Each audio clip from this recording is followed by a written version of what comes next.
திண்டுக்கல் அருகே பைபாஸ் சாலையில் அட்டை பெட்டியில் ஆண் சடலம் கண்டெடுக்கப்பட்டிருக்கிறது. அது தொடர்பான முக்கிய செய்தியை பார்த்து வருகிறோம்.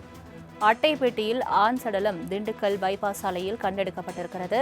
திண்டுக்கல் பழனி பைபாஸ் சாலையில் கேட்பாரற்று கிடந்த பெரிய அளவிலான அட்டை பெட்டி கண்டெடுக்கப்பட்டது. அதில் ஆண் சடலம் இருப்பதையும் கண்டுபிடித்திருக்கின்றனர். இத்தொடர்பான மேலும் விவரங்களை தருவதற்காக செய்தியாளர் ராஜ்குமார் இணைப்பில் இருக்கிறார். ராஜ்குமார், வணக்கம். தற்பொழுது பைபாஸ் சாலையில் அட்டை பெட்டிக்குள் ஆண் சடலம் கண்டெடுக்கப்பட்டிருக்கிறது. இந்த சடலம் யாருடையது என்பது முதற்கட்ட விசாரணையில் தகவல் வெளியாகியதா? முழு விவரங்கள்.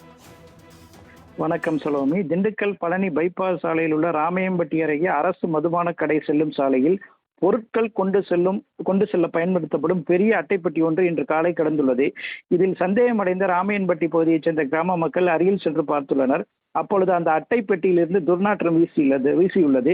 இது குறித்து தாலுகா போலீசாருக்கு தகவல் தெரிவித்தனர்.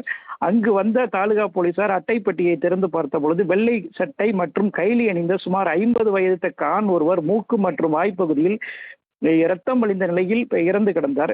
இறந்த நபர் குறித்து தற்பொழுது வரை விவரம் தெரியவில்லை. உடலை கைப்பற்றிய தாலுகா போலீசார் உடற்கூறு ஆய்விற்காக திண்டுக்கல் அரசு மருத்துவக் கல்லூரி மருத்துவமனைக்கு அனுப்பி வைத்துள்ளனர். அந்த நபரை கொலை செய்து அட்டைப்பெட்டியில் வைத்து வீசி சென்ற மர்ம நபரை தாலுகா போலீசார் தேடி வருகின்றனர். முதற்கட்ட விசாரணையில் அவர் திண்டுக்கல் நகர் பகுதியைச் சேர்ந்தவர் என்று தெரிய வந்துள்ளது. தொடர்ந்து தாலுகா போலீசார் விசாரித்து வருகின்றனர். இதற்கிடையே கடந்த 2 தினங்களுக்கு முன் சாக்கு மூட்டையில் ஆண் ஒருவர் கொலை செய்து வீசப்பட்ட பரபரப்பு சம்பவம் அடங்குவதற்குள் இன்று காலை பைபாஸ் சாலையில் அட்டைப்பெட்டியில் ஆண் ஒருவர் அடித்துக் கொல்லப்பட்டு பிணமாக கிடந்தது திண்டுக்கல் நகரில் பெரும் பரபரப்பை ஏற்படுத்தியுள்ளது. சலோமி. தங்களின் முழு விவரங்களுக்கு நன்றி ராஜ்குமார்.